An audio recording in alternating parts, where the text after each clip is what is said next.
Por que sobreviver é mais importante do que matar zumbis em The Last of Us? Obviamente que há similaridades entre um filme e um jogo da atualidade, como por exemplo as cutscenes, que são as cenas cinematográficas trabalhadas em um jogo. Mas como é de saber, no jogo, nós temos o controle das ações do personagem. Por mais que a história do jogo muitas vezes caminhe para um único desenrolar, ainda assim é você que detém o controle nas suas mãos.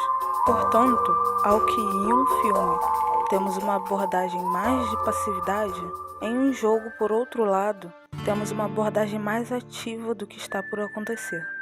E justamente por essa abordagem mais ativa que os jogos nos obrigam a ter durante a gameplay, é que nos faz sentir na pele do personagem, dando assim uma conexão entre nós e o indivíduo por dentro da história, como se não fossem dois, o jogador e o personagem, mas sim como se fôssemos um. Essa diferença entre um filme e um jogo faz com que nós, uma vez que deixamos o papel de espectador e passamos para o papel de protagonista daquela história, faz com que percebamos mais as coisas que ocorrem durante a gameplay. Esse papel de protagonismo que tomamos ao jogar nos obriga a pensar mais em como será a nossa abordagem em devidos momentos e nos obriga a criar estratégias de como será a nossa gameplay para chegar ao ponto final daquela jornada. E é por isso que sobreviver é mais importante do que matar zumbis em The Last of Us. Agora o que eu sugiro a vocês é que, se vocês querem entender o porquê sobreviver é mais importante do que matar zumbis em The Last of Us e o que é a sobrevivência em si, eu sugiro que você fique até o final do vídeo, porque eu garanto que vai valer a pena. E se você gosta de The Last of Us, jogos e esses comentários, de falar sobre isso, narrar, eu sugiro também que você se inscreva no meu canal, porque vez ou outra eu tô falando sobre The Last of Us, porque é o meu jogo favorito, e se é o seu jogo favorito também, eu acredito que você vai gostar do canal. E se você gostar do vídeo, não custa nada curtir, né? É de graça e bem rápido. Então, vamos lá. Agora, para entendermos melhor como a sobrevivência se correlaciona com o mundo de The Last, precisamos saber no mínimo o que é sobrevivência. Bom, meu canal não é muito grande, o que na verdade é um eufemismo, porque o meu canal na verdade é minúsculo. Então, por conta disso, eu não vejo a necessidade de contatar o criador de conteúdo para adicionar o conteúdo dele ao meu vídeo, tendo em vista de que isso seria desnecessário e um incômodo para um canal tão grande quanto o dele, o que provavelmente deve receber milhares de mensagens por dia, e também é muito provável que poucas pessoas realmente assistam ao meu vídeo. Contudo, eu quero mostrar aqui alguns breves trechos de alguns vídeos dele para a conceituação do meu. O canal dele se chama Sobrevivencialismo, o responsável por ele é o Júlio Lobo, e deixo aqui todos os créditos à devida pessoa que detém esses trechos. O canal dele estará na descrição para quem quiser conferir. Nessa outra definição de sobrevivência dada por Júlio, é bem antiga. Embora o vídeo dele ainda seja mantido no canal, eu prefiro mostrar somente o áudio, pois não tenho certeza do quanto ele estaria confortável ao ser relembrado de um vídeo tão antigo. Primeiramente, para lhes dizer o porquê sobreviver é tão importante assim no apocalipse zumbi, mais do que matar zumbis, vou me basear no vídeo do sobrevivencialismo chamado 10 habilidades para sobreviver ao apocalipse. Eu gosto muito desse vídeo e acho que ele é um dos mais importantes do canal do Júlio. Até porque se você for se preocupar somente em matar zumbis num apocalipse, você vai morrer. Porque os zumbis nunca vão parar de vir e as pessoas nunca vão parar de serem infectadas. A primeira habilidade é resiliência. Como sabemos, o Joe perdeu a filha muito cedo. Além de sua idade prematura, foi logo no início do Outbreak. Mesmo com sua filha morta, Sarah, e apenas com seu irmão, Tommy. Ai, merda. Eu esqueci de falar. Eu já comecei com spoiler, mas eu vou falar mesmo assim. Esse vídeo tem spoilers. Então quem ainda não jogou ou não assistiu o jogo, vocês foram avisados. Mesmo que muito tarde, mas foram avisados. Enfim, continuando. Mesmo com a sua filha morta, Sarah, e apenas com seu irmão Tommy, eles conseguiram viver por inúmeros anos no apocalipse, mesmo sem ter, entre aspas, a sua razão de vida, a Sarah. O que trouxe o Joe até o ponto crucial da história vivo, quando conhecemos a Ellie, foi justamente a sua capacidade de resiliência e sobrevivência, a sua capacidade de voltar ao seu estado inicial após ser puxado para o seu pior, como um elástico, o que é tão importante quanto qualquer outra coisa. O que ele mesmo relata no final da parte 1, você continua procurando um motivo para lutar. Segunda habilidade, planejamento. A segunda parte, a segunda habilidade característica de sobrevivência citada por Lobo e que podemos ver no jogo é a capacidade de planejamento. É sutil a forma como o jogo nos entrega os pequenos detalhes da vida dos personagens antes do Outbreak. Porém, alguns jogadores mais curiosos conseguiram achar alguns livros de construção na casa de Joel, que vemos no início da gameplay. E mesmo para aqueles que não procuraram, eu incluída, ainda assim somos apresentados à história com o Joel falando sobre alguma coisa de um tal de empreiteiro. O que eu quero dizer é que o Joel tinha muita noção de espaço. Ele sabia exatamente onde entrar e onde sair para dar exatamente no lugar onde ele deveria estar. A primeira atitude que ele tomou ao sair da prefeitura, após o sacrifício da Tess, foi decidir. Decidir para onde ir, por que ir e o que fazer lá. Eles iam exatamente para o Bill, para cobrar o favor e conseguir um carro. E tudo no jogo, seguindo com Joel, tem base em decisões, em planejar qual é o próximo passo. Ele não andava que nem um doido pra lá e pra cá com a cura da humanidade literalmente dependendo dele. Sempre que ele fazia algo tinha um motivo. Primeiro ele tinha que arrumar um carro, depois ir atrás do Tommy, em seguida a universidade e depois ir até o hospital. Tudo isso por uma causa. Houve planejamento. Por mais que em um apocalipse não possamos contar muito com planejamento em todas as partes, pois sempre há imprevistos, ainda assim houve um planejamento.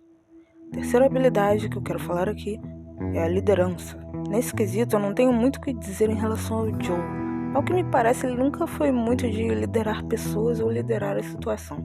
Como contrabandista e como Joel em si, acredito que ele sempre foi mais de ser guiado e obedecer às ordens dos outros. Não o julgo, pois acredito que essa era a posição que ele tomava como um homem de construção. Pedreiro, talvez, de seguir ordens de um chefe. Vemos muito isso quando ele está com a Tess, com Bill, com Henry e Sam. Porém, alguns detalhes sutis são perceptíveis, como quando ele está com Tommy, ao início do Outbreak, decidindo para onde ir e o que fazer. Obviamente, ele estava com sua filha Sarah, e sua segurança era a coisa mais essencial naquele momento. Então, cabia a ele tomar a atitude de líder e movimentar a situação para o que quer que a fizesse sobreviver junto com ele. Podemos ver isso também quando ele vai para Jackson visitar o Tommy. A forma como ele fala sobre os anos de caçadores dele e do Tommy dá a entender que ele comandava a situação entre ele e o Tommy, pois duvido muito que o Joel teria sido o líder dos caçadores. Quando ele está com a Ellie também, podemos ver que obviamente ele toma a atitude de comandar as coisas. Claro que ele não deixaria uma criança ser a líder da situação, né? Então ele só tinha essa escolha. O que também faz conexão com as coisas que foram mencionadas antes sobre o planejamento. Ele tinha que saber para onde seguir e o que fazer lá, tomar uma posição de líder. Mas como dito antes também, não só o Joel, mas a Tess comandava a posição de líder a maior parte do tempo. Quando eles estavam em dupla, é claramente perceptível que, embora parceiros, era a Tess que tomava a posição de chefe da situação. Assim como a Ellie fez no parte 2, com a Dina. Essas visões de sobrevivência continuam mesmo na segunda parte do jogo. Em Seattle, é perceptível que a Ellie, obviamente tomada pela dor e pelo ódio, era a que mais comandava aquela situação de correr em busca da Abby. Acredito que a relação dela com a Dina foi semelhante ao que tivemos no 1, com a relação da Tess e do Joel. Embora ambos assumam o papel de parceiros, um deles tinha que tomar a relação de poder e assumir o papel de líder daquela situação. Alguém tinha que ter o poder de decidir. Isso é claramente presente não só no Apocalipse, mas em nossas relações atuais, e presente em toda a sociedade. Sempre tem que ter um líder. Isso garantiu a nossa sobrevivência durante milênios e acredito que continuará a garantir. 4. Condicionamento físico.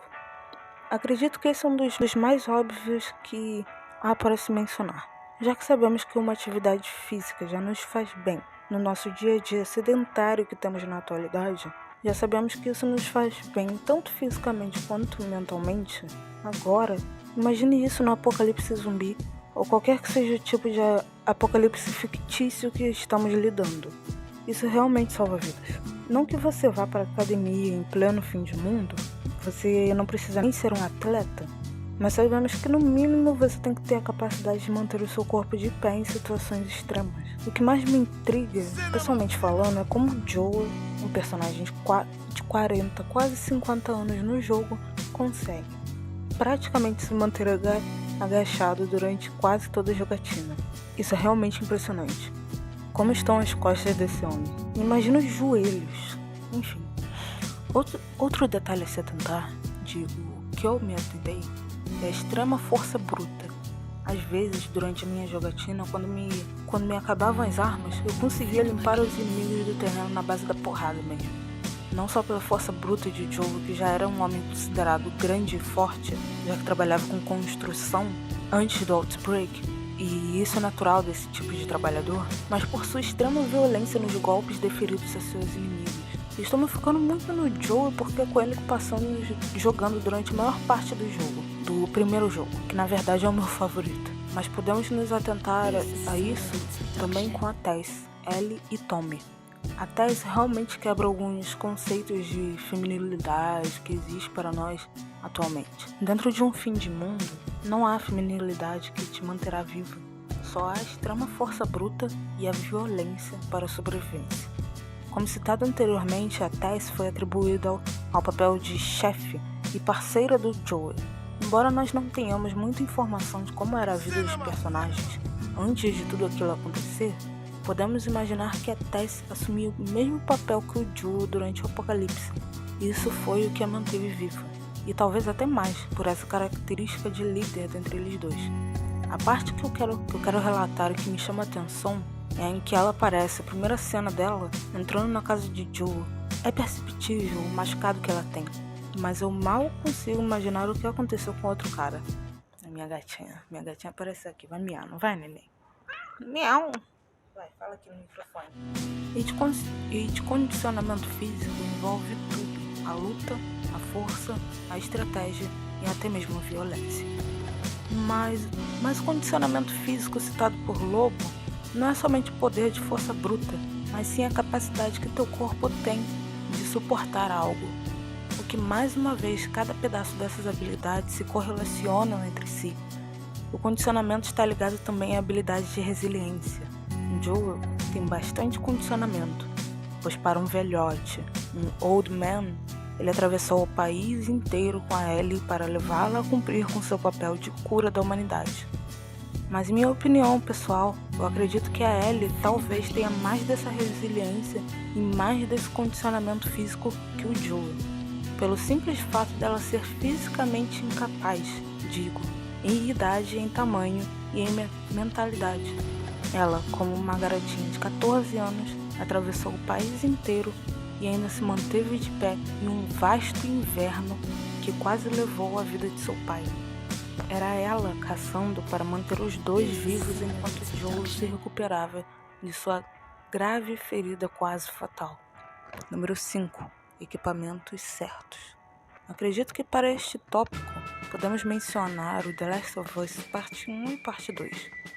No 2 tivemos uma grande evolução na jogabilidade. Os elementos da gameplay evoluíram não só para o jogo merecer os tão consagrados e inúmeros prêmios que o título ganharam, mas evoluíram tanto para fazer semelhança com a realidade. Em uma situação apocalíptica fictícia, é essencial o uso de recursos extras que vão auxiliar o sobrevivente a continuar sua jornada. Não só em sua situação fictícia, mas como também no mundo real. Digamos que em uma guerra, a gente não vê só o soldado com a roupa de corpo indo para o Afeganistão, não é mesmo? O que mais vemos, e ouso dizer, o que só vemos em soldados, são eles carregando aquele pacotão de equipamentos em seu fardamento oficial, o que mais uma vez irá se relacionar com seu condicionamento físico. O quanto aquele soldado aguenta carregar em sua mochila, em suas costas, suas pernas e em seu tórax, tendo em vista que o que ele veste há bolsos em todo lugar para guardar seus equipamentos.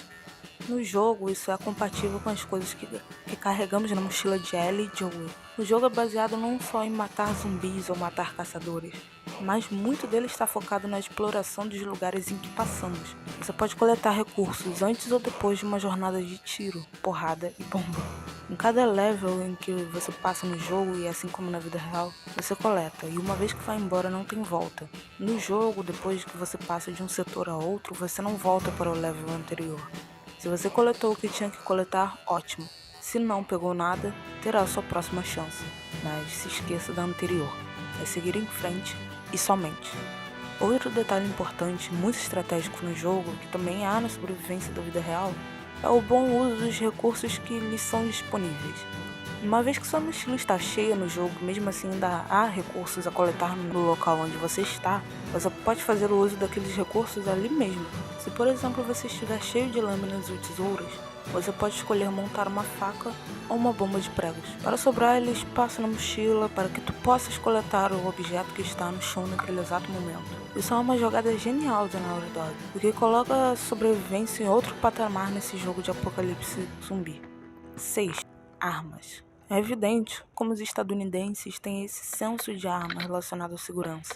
Então, mesmo que um filme, série, livro ou jogo não fale sobre uma necessidade de sobrevivência em um mundo apocalíptico, ainda assim veremos armas em suas produções, se elas forem dos Estados Unidos, com certeza. Mas aqui não é espaço para discussões políticas. É óbvio a necessidade de uma arma em um mundo de apocalipse zumbi, se você quer sobreviver. Veremos a importância na primeira parte do jogo da franquia.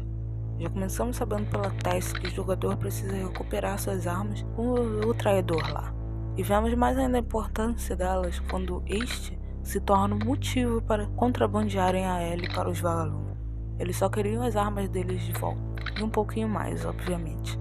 Vemos a relação direta das armas com a sobrevivência nesse mundo quando entra em cena o Henry e o Sam, quando o garoto apenas foi infectado porque o Henry não quis dar uma arma a ele. E tudo bem que ele queria proteger o seu irmão mais do que tudo, mas ele tinha que ensiná-lo a estar de pé mesmo quando ele estivesse no chão.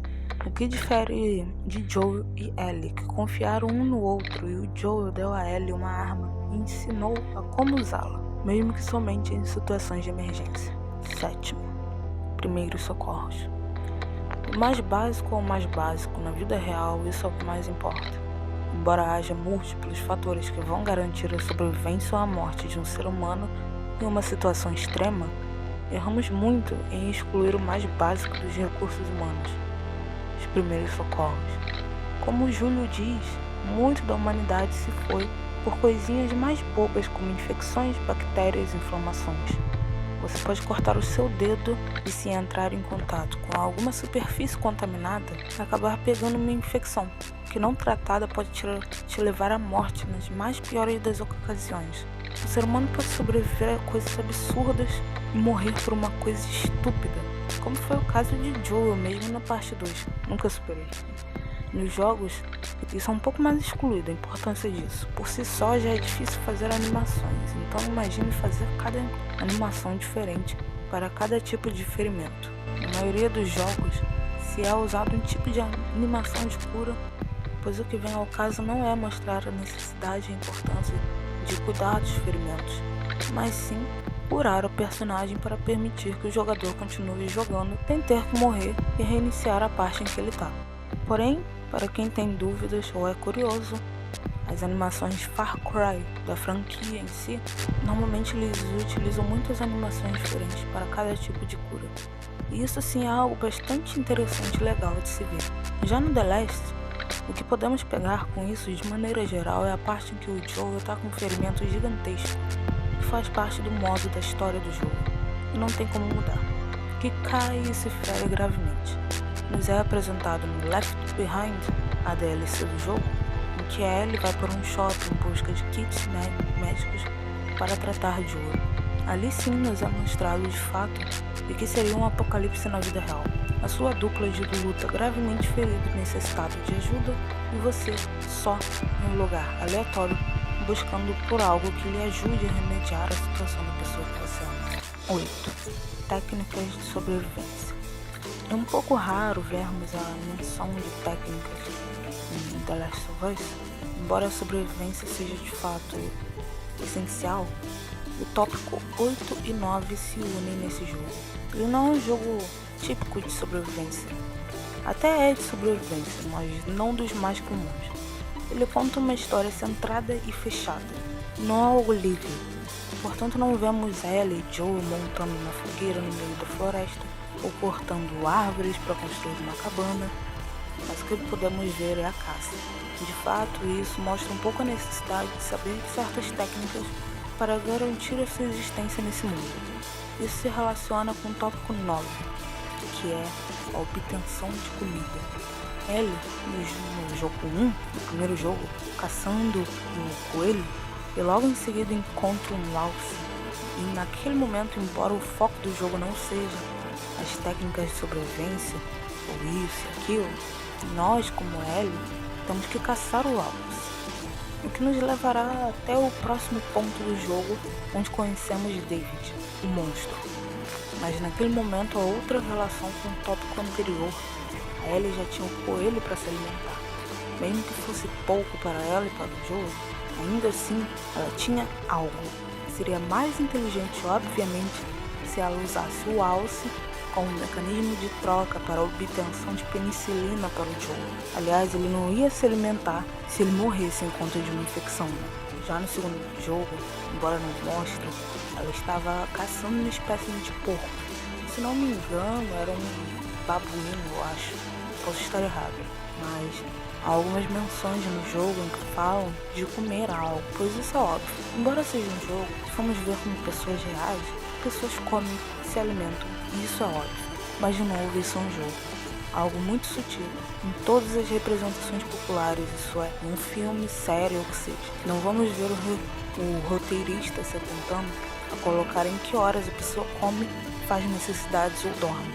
Isso é natural, não é algo muito comum em filmes ou em outros. Agora que já falei de todos os tópicos, e o 8 e o 9 juntos, vamos ao 10º tópico e o último, que é a sustentabilidade. Acho que o maior exemplo disso no jogo é a Maria e o Tommy. Eu vou lhes explicar o porquê logo em seguida. Quando falamos nisso, isso engloba todos os assuntos que vimos anteriormente nesse vídeo. Acredito que este, por si só, união de todas essas habilidades de sobrevivência. Isso requer também a união pessoal que você tem com aquela pessoa. Aquela capacidade de confiar um no outro e manter a confiança desta também. Assim como o Joel confiou na Ellie para botar as armas nas mãos dela e ensiná-la a atirar para ajudá-lo, assim como a Ellie confiou no Joel e lutar para mantê-lo vivo quando este por si só não estava em condições nem de ficar de pé, a sustentabilidade aqui é o quão você iria longe para recomeçar do zero. Maria e Tommy construíram uma cidade inteira do absoluto nada. Uma sociedade autossustentável em meio a um apocalipse absurdo. Tommy fez isso porque de fato ele tinha perdido a fé na humanidade, em achar a cura, em lutar ao lado dos vagalumes. Tommy só estava preocupado bastante em viver. E repito, viver, não sobreviver. Acho que este é o último ponto da jornada de sobrevivência, quando você deixa de sobreviver e passa a viver. Conhecemos a cidade de Jackson no primeiro jogo, e embora ainda estivesse no início, era algo que pudemos observar. Ainda tinha muita coisa nela. Eles estavam trabalhando em obter energia elétrica através da usina hidroelétrica. Eles tinham muros que protegiam a cidade, tinham seus trabalhadores, cavalos, comida, enfim. De fato, uma sociedade organizada e autossustentável. No início da segunda parte da franquia, podemos ver com mais clareza como está a cidade e ver todo o progresso que Tommy e Maria conseguiram ao longo desses 4 anos. E é por isso que eu acredito que o Tommy e a Maria, eles são os verdadeiros sobreviventes desse jogo. Até mais do que o Joel. Não só porque o cara literalmente sobreviveu ao tiro na cabeça, no caso do Tommy, aquilo foi épico. Mas também porque depois de tanto sobreviver, ele conseguiu pular para a próxima etapa da vida dele quando construiu Jacksonville, que é, de fato, viver.